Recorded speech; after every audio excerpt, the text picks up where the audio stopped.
જો તમે નવી પેઢીની દીકરી હો તો નવી પેઢીની દીકરીઓ આવા બધા વેર ઝેરમાં, જૂના અમુક પ્રકારના કચકચમાં નથી પડતી. નવી પેઢીની દીકરીઓ નવી દિશામાં, નવા સૂર્ય સાથે આવી છે. એમણે નવું વિચારવાનું છે. જો 60 વર્ષની સાસુ જેવું વર્તી એવું જ તમે વર્તવાના હો તો તમારી માનસિક ઉંમર 60 જ વર્ષની છે. તમારી માનસિક ઉંમર 20 વર્ષની નથી. અને કેવી વાતમાં છૂટાછેડા થાય છે. હમણાં જ મને ખબર છે કોઈકના ઘરે છૂટાછેડા થયા, મને એટલું હસવું આવ્યું. એને 5 વર્ષ પછી એવી ખબર પડી કે એનો વર કાંદા લસણ ખાય છે. આવી વાતમાં એણે બેગેજ ભરીને પોતાને ઘેર જતી રહી. ત્યારે સવાલ એ થાય કે કાંદા લસણ ખાવા કે અમુક રીતે જીવવું કે અમુક પ્રકારની જિંદગી જીવવી એ આપણા સ્નેહની વચ્ચે કેવી રીતે આવે? 5 વર્ષ તમે જે માણસ સાથે જીવ્યા, જે પરિવાર સાથે જીવ્યા, એણે તમને થોડોક સમય પણ એવો નથી આપ્યો કે જે તમને ઘર સાથે, પરિવાર સાથે બાંધે. તમારી લાગણી, તમારા સપ્તપદીના વચન. પરણતી વખતે તમને બધાને ખબર હશે, જેટલા વિધિસર પરણ્યા છે બધાને, કે 3 ફેરા ફર્યા પછી ચોથા ફેરામાં એમ કે બેન હવે તમે ડાબી બાજુ આવો. અને બેન બી બધું આમ સાચવીને છેડાછેડી લઈને ડાબી બાજુ આવી જાય. પૂછે નહીં કેમ. બ્રાહ્મણે કીધું ને આપણે કર્યું. જાજી બુદ્ધિ ક્યાં વાપરવી છે? કેટલી સુંદર વાત છે આપણા શાસ્ત્રની કે તમારી પાસે બધા અંગ 2 છે.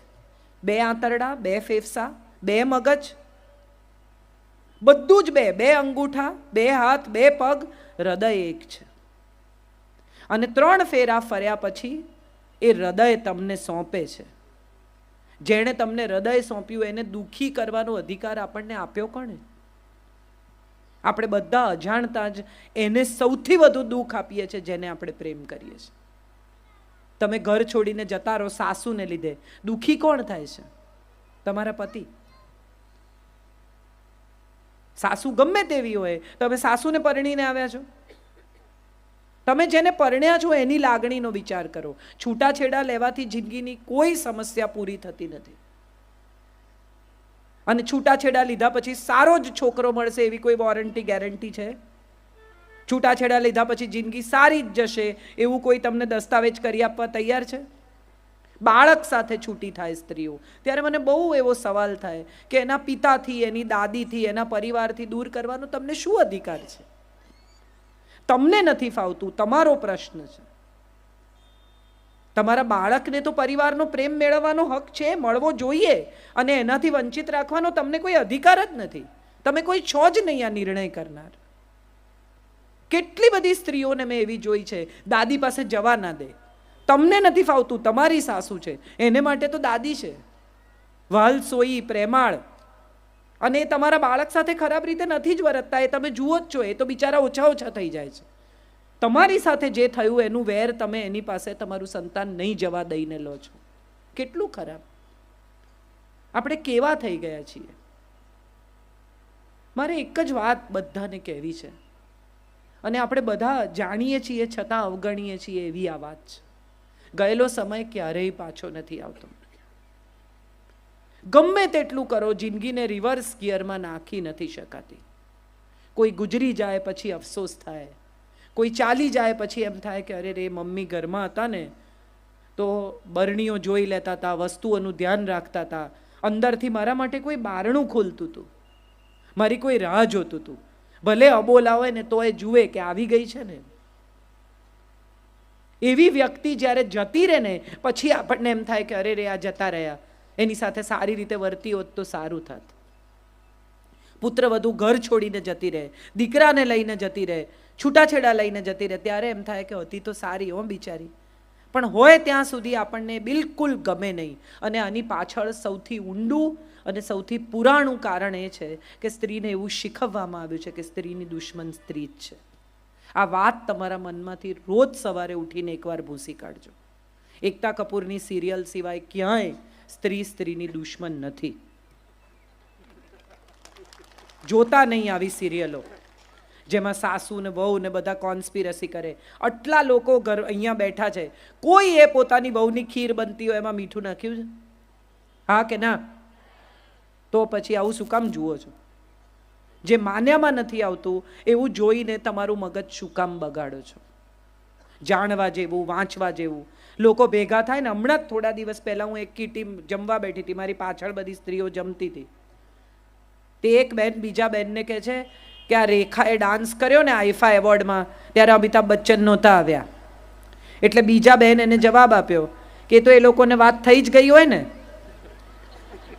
એટલે ત્રીજા બેને કહ્યું, આ મજાની વાત સમજો, એટલે ત્રીજા બેને કહ્યું કે હા હા એમનું હજી ચાલે છે, તમને ખબર એમનું ચાલે છે કે અટકી પડ્યું છે.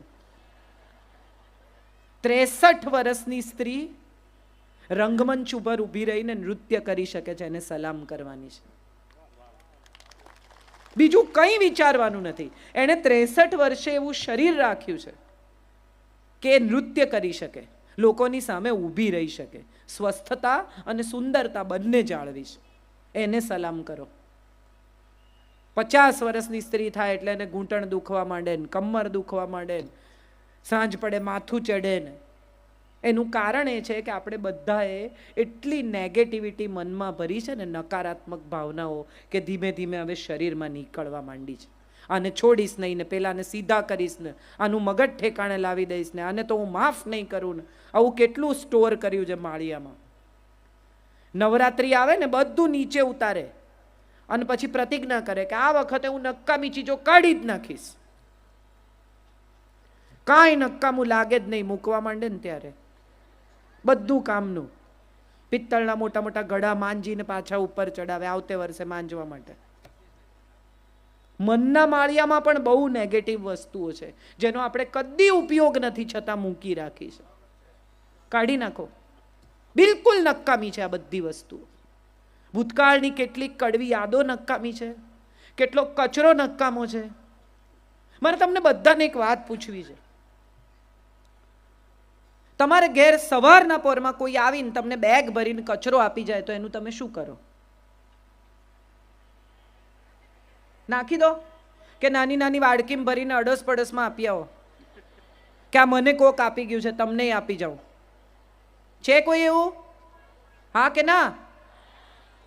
તો આટલા વોટ્સએપ કેમ ફોરવર્ડ કરો છો? હવાર પડી નથી કે મોકલ્યા નથી, વાંચ્યા નથી પણ મોકલી દેવાના. આ જ્યારથી વોટ્સએપ ફ્રી થયા છે ને ત્યારથી એટલા લોકોને સંદેશા મોકલે છે અને પોતે વાંચતા નથી. આપણા બધાના જિંદગીમાં પણ આવા એક ફ્રી વિચારો છે. દાંત દુખતો હોય ને કોક તમને સવારે કહે ને કે મને દાંત દુખે છે, એટલે એને કે તલનું તેલ લગાડો, સિંધા લૂણ ને તલના તેલના કોગળા કરો, કાથો દબાવો, લવિંગ દબાવો, અને તમે પૂછો તમે કોઈ દી દબાવ્યું છે કે ના? હો, મેં તો સાંભળ્યું છે. જે પ્રયોગ તમે જિંદગીમાં કર્યા નથી એ બીજાને સૂચવો નહીં. તમારી વહુ સાથે તમે દબાઈને રહો છો, તમે ડાયા છો, તમે સીધા છો, પણ પડોશમાં એમ કહેવાનું કે જવાબ આપી દેવાનો, નહીં સાંભળવાનું. અહીંથી સળગે છે. બીજાની જિંદગી બીજાની છે, તમારી જિંદગી તમારી છે. નેગેટિવ વસ્તુઓનો પ્રચાર પ્રસાર ન કરો. નકામી ચીજો બીજાને ઘેર નહીં આપવાની. શું કામ આપણે જઈને બીજાને એમ કહીએ છીએ કે સીધી કરી નાખો તમારી વહુને? તમે કરો ને તમારી તાકાત હોય તો. આપણાથી એ થતું નથી. પણ કોઈ બે જણાને બહુ બનતું હોય તો તરત આપણી નજર ત્યાં જાય છે. આ નથી કરવા જેવું. કોઈકના ઘરમાં સુખ હોય ને તો એવું શોધી કાઢો કે સુખ શેને લીધે છે, એ વાત આપણે ઘેર લઈ આવો. કે એવું શું કરે છે આ સાસુઓ કે એમના ઘરમાં કકળાટ નથી થતો? એકવાર ગાંધીજીને કોઈકે પૂછ્યું કે તમારે ને બાને ઝઘડો નથી થતો? તો ગાંધીજીએ કીધું ના, નથી થતો. એટલે કે કેમ નથી થતો? તો બપોરે 2 વાગે બાપુએ બૂમ પાડી કે બા ફાનસ આપી જજો. એટલે બા ફાનસ લઈને આવ્યા ને કે સળગાવી આપું? કે હા. સળગાવીને મૂકીને ગયા. એટલે જેમણે પૂછ્યું તો એમણે કીધું કે વાહ વાહ, બધું તમારું કયું માને એટલે ઝઘડો ન થાય. કે ના, એવું નથી. તમે જશો ને પછી આવીને મને પૂછશે કે મગજ ઠેકાણે છે ને, બપોરે 2 વાગે ફાનસ સળગાવો છો. અમે ત્રીજા માણસની સામે નથી ઝઘડતા. મોટા ભાગના લોકોનો પ્રશ્ન એ છે કે એમની જિંદગીમાં ત્રીજો માણસ જ સૌથી મહત્વનો છે. સાથે રહેવાનું આપણે સાસુ વહુએ, મા દીકરીએ, પણ બહારનું કોઈ આવીને એમ કે સંભાળજો, જમાનો બહુ ખરાબ છે, એટલે તરત માનું મગજ ફરી જાય.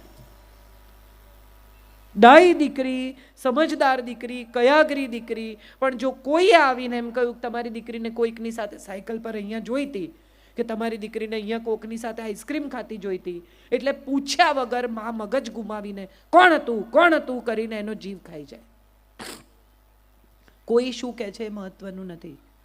તમને તમારા સંસ્કારમાં, તમારી સભ્યતામાં, તમારા ઉછેરમાં ભરોસો છે?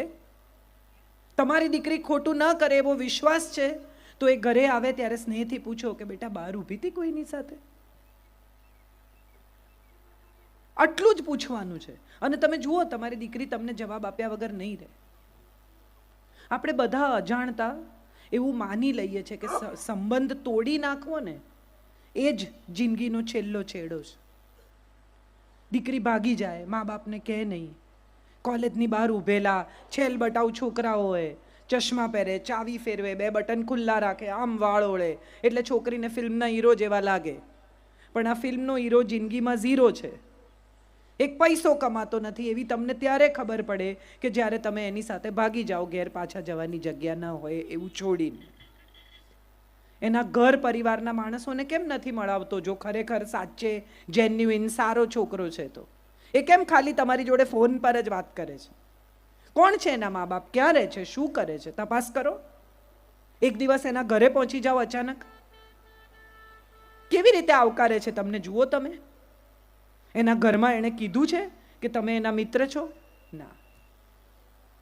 બધી દીકરીઓને આજે અહીંયા જેટલી બેઠી છે એટલી દીકરીઓને મારે કહેવાનું છે કે જે જોવાથી થાય ને એને તો આકર્ષણ કહેવાય, જે જાણવાથી થાય ને એને પ્રેમ કહેવાય. ઓળખો માણસને. એમ રાતોરાત કોઈની સાથે ફિલ્મની જેમ પ્રેમ નથી થતો. અને પિક્ચરમાં ભાગી ગયેલા લોકોને જંગલમાં ઘરો બાંધવાની જગ્યા મળી જાય છે.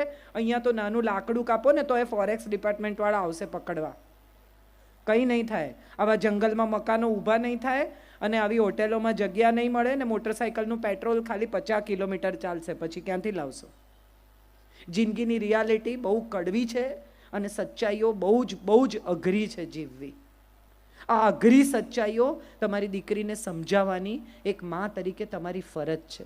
શંકા કરવાને બદલે એને સમજાવો કે અમે તારા પર શંકા નથી કરતા, અમે જમાનાથી ડરીએ છીએ, અમે લોકોથી ડરીએ છીએ. એક દીકરી ઘેર આવે ડરેલી અને માને એમ કે છોકરો મારી પાછળ આવે છે કે કાલથી 2 દિવસ જતી જ નહીં. કેમ 2 દિવસ ન જાય? એ કેમ ઘરમાં બેસી રહે? એને એમ કહેવાનું કે સ્કૂટર ઊભું રાખ, સાયકલ ઊભી રાખ. છોકરાને એમ કે ચાલ મારા પપ્પાને મળવા આવું જ મારી સાથે. ડરવાનું શું? એક છોકરીને કોઈ છેડી જાય, એની સાથે કોઈક અમુક પ્રકારનું ખરાબ વર્તન કરે તો મમ્મી કોઈને કહેવાનું નહીં. કેમ નહીં કહેવાનું? એનો શું વાંક છે? અને ઉપર જતા પાછી મમ્મી એમ કે તું આવા કપડાં પહેરીને રાતે ફરે છે ને એટલે આવું થાય છે. એને શું પહેરવું, શું ખાવું, એના ઉપર સમાજનો કંટ્રોલ છે. મર્યાદા ભીતર છે, મર્યાદા વસ્ત્રોમાં નથી. આપણી બધી જેટલી સ્ત્રીઓ પુરાણોની તમે જોઈ એ બધી કંચુકી પહેરતી હતી, ઓફ શોલ્ડર બ્લાઉઝ, અને આટલી કમર ખુલ્લી રહે ને નીચે ધોતીને ઉપર વસ્ત્ર લેતી હતી. આટલું શરીર ખુલ્લું રહેતું હતું, પણ કોઈની તાકાત હતી કે એમની સાથે કોઈ છેડખાની કરે? દ્રૌપદીની આંખમાં એ તેજ હશે કે દુશાસને પોતાના હાથ નીચે નાખી દીધા. કૃષ્ણ તો આવ્યા હશે કે નહીં કોને ખબર. એની આંખમાં એ તેજ હશે કે દુશાસન કપડાં ન ખેંચી શકે. હું તો હંમેશા એવું માનું છું. દીકરીની આંખમાં એ તેજનો જન્મ થવો જોઈએ. આપણે અનસુયાના દેશની સ્ત્રીઓ છીએ, આપણે લક્ષ્મીબાઈની દીકરીઓ છીએ. આપણે ક્યાં પહોંચી ગયા? આ ટીવી સિરિયલો, આ સિનેમા, આ પ્રેમમાં પડવું, આ ભાગી જવું. પ્રેમ તો આપતા શીખવે. જેમણે ઉછેર્યા, આટલા મોટા કર્યા, ખવડાવ્યું, પીવડાવ્યું, ભણાવ્યા, એના પ્રત્યેની ફરજ ભૂલીને ભાગી જાય એને પ્રેમ ન કહેવાય, એને સ્વાર્થ કહેવાય, એને પ્રેમ ન કહેવાય. હું આવા પ્રેમને બિલકુલ માનતી નથી. અને સ્વાર્થ હંમેશા એનો રસ્તો શોધે જ છે. તમારે એ સ્વાર્થનો જવાબ આપવો જ પડે છે, કારણ કે તમારા મા બાપના આંસુ છે ને, એ એક આંસુ તમને જિંદગીનું એક વરસ ખરાબ કરી નાખશે. આ યાદ રાખજો. આ બધું મારે જુવાન દીકરીઓને, આપણી બાળકીઓને, આપણી જુવાન થઈ રહેલી દીકરીઓને કહેવાનું છે કે માને આપણે કહીએ છીએ ને તું ચૂપ રહે, તને ના સમજ પડે. એ માં તમને ત્યારે સમજતી હતી કે જ્યારે તમારી પાસે ભાષા પણ નહોતી. એને શું ન સમજ પડે? એને બધી સમજ પડે. તમે ઘરમાં આવીને ચપ્પલ કાઢો ને માને ખબર પડે કે આમાં શું બદલાયું છે. મા પાસે નજર છે. એવા વહેમમાં નહીં રહેતા. આ તો એનો પ્રેમ છે કે તમને એ વહેમમાં રહેવા દે છે. બાકી તમને સ્કેન કરે છે તમારી માની નજર. જરાક કંઈ ખોટું થયું હશે ને તો તમારી માને ખબર પડ્યા વગર નહીં રહે, કારણ કે આ નાળનો સંબંધ છે. એના પેટમાં રહ્યા છો તમે 9 મહિના. એટલે માને છેતરવાનો વિચાર તો છોડી જ દેજો. છેલ્લી વાત કહીને મારી વાત પૂરી કરું. મારી પોતાની જિંદગીનો દાખલો મારે તમને આપવો છે. મારી માને દીકરાની બહુ ઝંખના હતી. હું એક જ સંતાનને, પછી મારા પિતાએ એવું નક્કી કર્યું કે હવે સંતાન નહીં જોઈએ. એટલે એક જ દીકરી હું મારા માતા પિતાની. મારા પિતાએ મને ખૂબ જુદી રીતે ઉછેરી. આજથી 50 વર્ષ પહેલાં ગુજરાતી દીકરી નહીં ઉછરી હોય એવી રીતે હું ઉછરી. મારા પિતાને કેન્સર થયું અને ત્યારે મારી માએ રડીને મને એમ કહ્યું કે તું એકલા હાથે શું કરીશ? મારા પિતાને બધા જ ઓળખે છે, પુરુષોત્તમભાઈ બાપુ. એવી કોઈ બચત નહીં, એવી કોઈ આવક નહીં. અને ત્યારે મારી માએ રડીને એમ કહ્યું કે અરે રે, એક દીકરો હોત તો. એ પછી જે રીતે મેં એમની સેવા કરી, કે જે રીતે એમને વિદાય આપી, એ જોઈને લગભગ દરેક માણસે એમ કહ્યું કે એક દીકરો હોત ને તો પણ આટલું તો ન જ કરી શક્યો હોત. મારા વખાણ નથી. મારે તમને એ કહેવાનું, ના મારા માટે તાળી ના પાડશો, મારે તમને એ કહેવાનું છે કે તમારી દરેક દીકરીમાં એ શક્તિ છે. એ શક્તિને બહાર આવવા દેજો. તમારી પુત્રવધુ પણ દીકરા બરોબર ઊભી રહી શકશે, કારણ કે એને પુત્રવધુ કહેવાય છે. પુત્રથી વધુ છે તે પુત્રવધુ. જે દીકરાથી પણ વધારે છે એવી તમે લઈને આવ્યા છો, તો એને સ્નેહથી રાખજો. ઘરની ગૃહલક્ષ્મીને સાચવીને, સંભાળીને, સ્નેહથી, જતનથી રાખશો ને. તમે પૈસા કેવા તિજોરીમાં રાખો છો, છૂટા આમ ફેંકી દો છો ક્યાંય? દાગીના કેવા તિજોરીમાં રાખો છો? આ પણ લક્ષ્મી છે. એને જેમ સાચવીને રાખશો, જેમ સંભાળીને રાખશો, એમ વધુ તમારી સેવા કરશે, તમને વધુ સ્નેહ કરશે, તમને વધુ સુખ સગવડ આપશે. પૈસો જેમ ગણી ગણીને વાપરો છો ને, એમ ઘરની ગૃહલક્ષ્મીને પણ ઘસી નહીં નાખતા. એને ગણી ગણીને સાચવીને રાખજો. અને તમારી સાસુ પણ કોઈક દિવસ ગૃહલક્ષ્મી હતી, છે, અન્નપૂર્ણા છે. ધનતેરસના દિવસે બીજી પૂજાઓ કરો છો ને, એવી રીતે સાસુમાને પગે લાગજો કે જિંદગીની 25 વર્ષ, 30 વર્ષ, 35 વર્ષ તમે ગરમ ગરમ જમાડ્યું છે, તમે જ અન્નપૂર્ણા છો, તમને પગે લાગુ છું. આટલું કરી શકશો ને તો મને લાગે છે જિંદગીમાં કોઈ સમસ્યા નહીં થાય ને આવા સંમેલનો નહીં કરવા પડે. ઘરમાં શાંતિ હોય ને, એથી વધુ આ સમાજની કોઈ જરૂરિયાત જ નથી.